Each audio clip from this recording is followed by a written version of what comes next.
of tongues. Presidency blasts Nigerian pastors, releases detailed list of Buhari's enemies. The presidency has revealed that Nigeria is dealing with a bigger problem and a deadlier war than banditry, terrorism, and other forms of violence. Femi Adesina, a presidential media, on Thursday, the 8th of April, claimed that a war of tongues has been unleashed on the country, its public officers, especially its president, Muhammadu Buhari. Adesina noted that some clergymen who have larger followership, social activists, commentators, newspaper columnists, talk show hosts on radio, TV, influencers on social media, bloggers, and even politicians are warriors who preach against nothing but hate against persons in government, stating that this war is as old as mankind. The media aide clearly spelt out that people in the country use words indiscriminately without considering their impact. He specifically indicted Christian clerics who speak like they have not studied the Bible once in their lives. So he said, I'm surprised at some of our clerics, particularly the Christian ones, since it is the religion I'm more familiar with. They speak as if they read another Bible. They preach against hate from pulpits, propagate falsehood. They preach hate from pulpits, propagate falsehood, generate animosity against the government, and when these things are fully grown, the animus boils over, leads to violence and upheavals. Lives are lost. Don't these preachers of hate know that they are liable and will not be found guiltless? May God save us from war of tongues, even from those who should be showing us examples. Additional pointed out that the Buhari-led federal government, which has done so much to fight insecurity in the country, is a victim of hate from these so-called warriors. Oh my gosh, I'm trying to hold my laugh. Meanwhile, President Buhari on Thursday disclosed that he was taking a short rest in London after what is the work that he has done. According to a presidential aide, Garba Shehu, the Nigerian leader, made the disclosure in a letter he wrote to the king of the Hashemite Kingdom of Jordan, King Abdullah bin al-Hussein. I don't even know, like, what? A war of tongues, excuse me. Well, at the end of the day, freedom of speech, you should not abuse it, but freedom of speech is exercised, because again, what has he done? First of all, what has Buhari done to warrant him arrest? What has he done to fight against insecurity by paying money? By paying the bandits money. So again, I don't understand, so you're telling me that Buhari has been absolutely perfect, and so Nigerians, because again, it's like you're saying that the war of tongues against President Buhari is not justified. That's what he's basically trying to say, this Femi Adesina person. What's your logic behind that?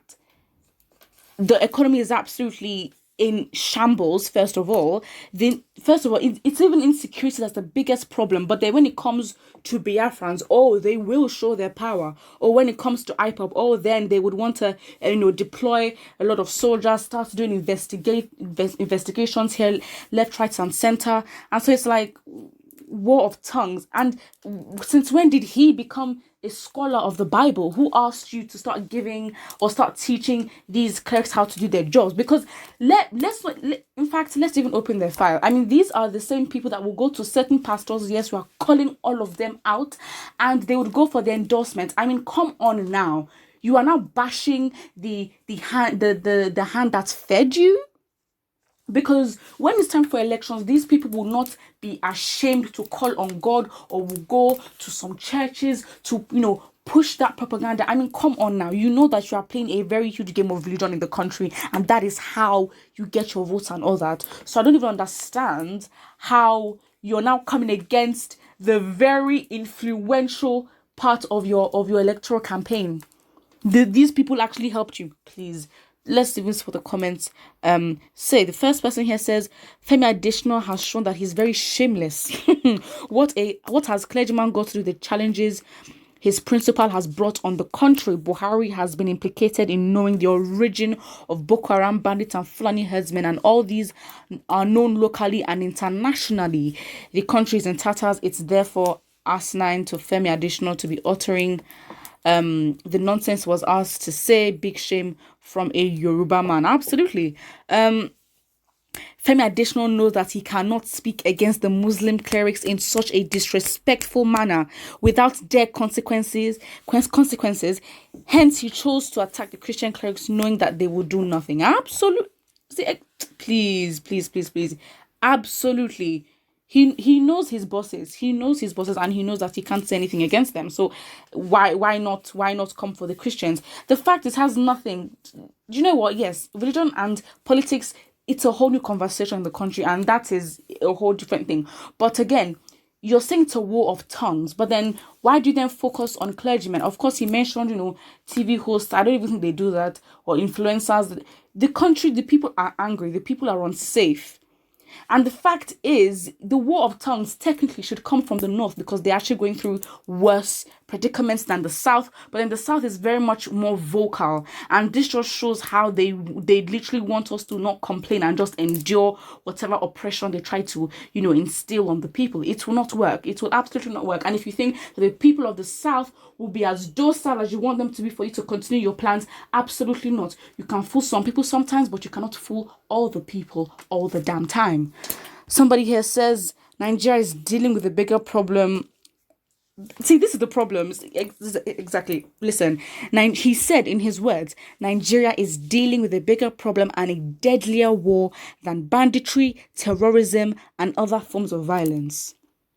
And that is the war of tongues that he's talking about. Hate speech. Excuse me. You're acting like as if the president himself even converses with Nigerians. He doesn't. He literally has to be bullied into addressing the nation. I mean, look at the NSAS process. The Ghanaian president addressed the Nigerian people before he did. And even when he comes to, he cannot even converse, even if it is planned or anything. He hasn't proven that he can, formulate a sentence without help from a screen, or reading from already written paper, or just, it's just so sad. Already pre-recorded. Again, he doesn't even. Nah, it's an absolute shame. It's an absolute shame, and we cannot be surprised. 2023, we're gonna take all these people out, and that's just what it is. So yeah, I just think that it's an absolute shame. It's not, again, as someone has said, that this man here is shameless, and he has proven to be. So yeah, put what you think about this in the comment section below, and do not forget to like and subscribe.